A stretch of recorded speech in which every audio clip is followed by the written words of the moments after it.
The HIPAA privacy and security rules dictate that all who may come in contact with protected health information go through a training on HIPAA policy, and that there be documentation to prove that the training has been completed.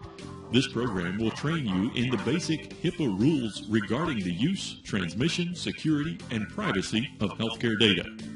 In August of 1996, Congress enacted the Health Insurance Portability and Accountability Act, also known as HIPAA.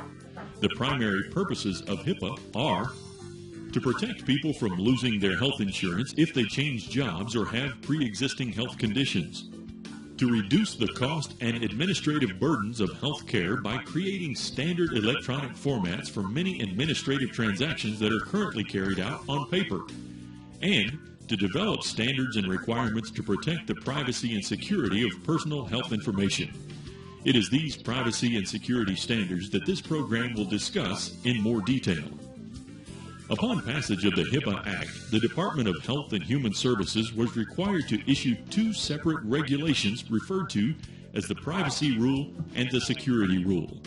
These regulations require healthcare organizations to adopt processes and procedures to ensure the highest degree of patient confidentiality. These processes include administrative, physical, and technical safeguards to ensure that medical information is stored, transmitted, and received in a safe and secure manner. HIPAA regulations cover a broad scope and impact virtually every department of every entity that has access to personal health information. Hospitals, medical practices, insurance companies, and other healthcare organizations are undergoing significant changes in the way they handle patient information. When covered entities use or transmit protected health information in any form, they must comply not only with the privacy and security rules, but also with any state laws regarding privacy of medical records. In the event of a conflict between HIPAA and state law, HIPAA preempts state law unless the state law is stricter. In other words, whichever provides greater protection to patients must be followed. Entities covered by the privacy and security rule include healthcare plans, healthcare providers, healthcare clearinghouses, and business associates of covered entities, which include auditors, consultants, lawyers, data and billing firms, and others with whom the covered entities have agreements involving the use of protected health information. The privacy and security rules protect individually identifiable health information transmitted or maintained by a covered entity, no matter what form it takes. That means that when a doctor takes notes in a medical chart, when a hospital data entry clerk types health insurance information into a computer, or when healthcare providers discuss a patient's condition, any identifiable health information becomes protected health information under HIPAA. A covered entity may not use or disclose protected health information except as the individual authorizes in writing or as the HIPAA privacy rule permits or requires. The HIPAA privacy rule allows the use and disclosure of protected health information without an individual's authorization for the following purposes or situations: to the individual or their authorized representative, for treatment, payment, or healthcare operations, when the individual has the opportunity to agree or object, such as when the patient brings another person into the exam room for their office visit, incidental to an otherwise permitted use, and for the purpose of research or public health. Covered entities should also rely on professional ethics and best judgments in deciding which of these permissive uses and disclosures to make. The privacy rule requires a covered entity to provide patients with a Notice of Privacy Practices, or NPP, and make a good faith effort to obtain a patient's written acknowledgement of receiving the NPP. The Notice of Privacy Practices must inform patients of the uses and disclosures of PHI that the entity may make, the patient's right to access and amend their medical information, and the covered entity's responsibilities with respect to PHI.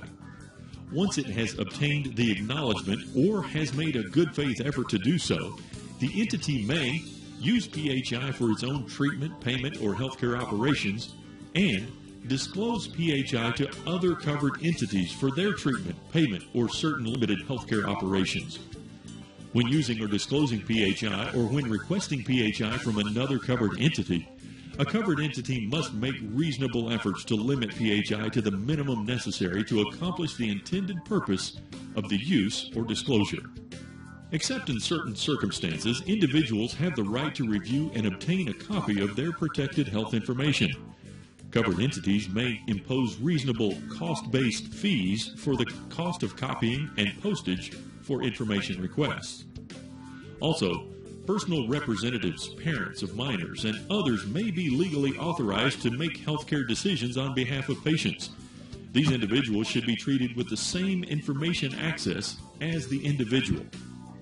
As a general rule, a covered entity may not use or disclose protected health information for purpose other than treatment, payment, and healthcare operations without the patient's written authorization. For example, the privacy rule prohibits a covered entity from disclosing PHI to others for marketing purposes without the patient's written authorization. At the same time, communications regarding treatment, case management, or the recommending of alternative therapies is excluded from the definition of marketing, as are communications that promote health in a general manner. Thus, for example, a health-related newsletter that a covered entity distributes to patients to inform them about new healthcare developments would not be considered marketing under the privacy rule. The privacy rule also allows incidental disclosures of PHI as long as the covered entity uses reasonable safeguards and adheres to minimum necessary standards. For example, doctors' offices may use waiting room sign-in sheets. Hospitals may keep charts at bedsides.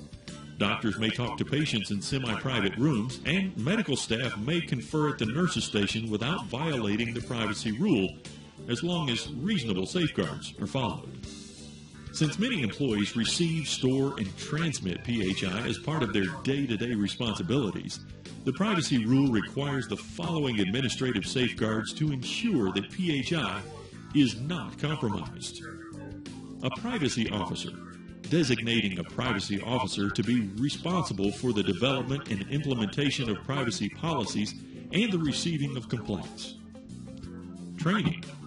The training of all workforce members on privacy policies and procedures as necessary and appropriate for them to carry out their job functions. Business associates, requiring business associates such as lawyers, consultants, auditors, billing companies, and pharmacists to confirm that they will protect PHI. Tracking, developing a system to track who accessed what information, and violations, implementing rules for addressing violations of privacy, security, and transaction regulations, including establishing a process for making complaints and preventing retaliation against anyone who reports a HIPAA violation. The security rule portion of HIPAA also requires that administrative, physical, and technical safeguards be in place to prevent the improper use or disclosure of PHI. These safeguards primarily deal with the security and transmission of data that contains PHI. These requirements include a security officer, designating a security officer to be responsible for the development, implementation, and evaluations of security policies. This may be the same person as the privacy officer. Risk analysis, a technical evaluation and implementation of procedures to ensure that computers are secure from intrusion. Risk management, implement security measures sufficient to reduce risks and vulnerabilities to a reasonable and appropriate level to comply with HIPAA requirements. A sanction policy, applying appropriate sanctions against employees who fail to comply with HIPAA policies and procedures. Information system activity review, implement procedures to regularly review records of information system activity, such as audit logs, access reports, and security incident tracking reports. Employee security, develop a plan for granting and limiting different levels of access to PHI, including clearance procedures and termination procedures. This includes security checks and special training for all employees with access to sensitive information. It's important that all employees understand how to keep PHI secure and report any incidents regarding PHI. Employees should also understand the importance of password security, computer virus protection, and the dangers of malicious software. Your trainer should review the internal policies regarding each of these important security issues. Business associate agreements. Agreements with external recipients of PHI confirming that they will protect the confidentiality of data exchanged. A contingency plan. A plan for responding to system emergencies, including the performance of backups, emergency mode operations, and disaster recovery procedures. And security incident procedures. Instructions for reporting and dealing with security breaches. And physical safeguards. The security rule also requires a number of physical steps to ensure that PHI contained in computers is properly protected from environmental hazards, as well as from unauthorized intrusion. Physical safeguards include the following. Facility access controls. Develop a facility security plan that deters intruders from accessing environments where sensitive information resides. Guidelines on workstation use and security. Procedures describing the proper functions to be performed on computers and how to handle sensitive information that may be displayed on computer screens. And media controls. A set of procedures that govern the receipt and removal of hardware and software such as disks, memory sticks, laptops, and PDAs, as well as procedures for off-site data backup. Finally, the security rule requires certain technical safeguards for PHI, including access controls. Controls to ensure that access to sensitive information is available on a need-to-know basis, based on user responsibilities. Audit controls. Controls to record and examine system activity, helping eliminate unnecessary access to sensitive information. Data authentication. Controls to help ensure that health data has not been altered in an unauthorized manner. Person or entity authentication. Controls to ensure that data is sent to the intended recipient and received by the intended party. These controls include the use of password protections, PIN numbers, and when sent over public networks, encryption, and transmission security. Sending PHI via email and fax.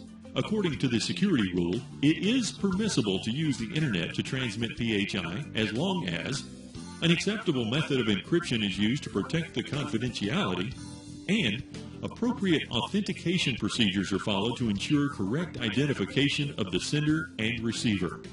Although faxes are transmitted over telephone lines, they are not considered to be covered transactions by the security rule.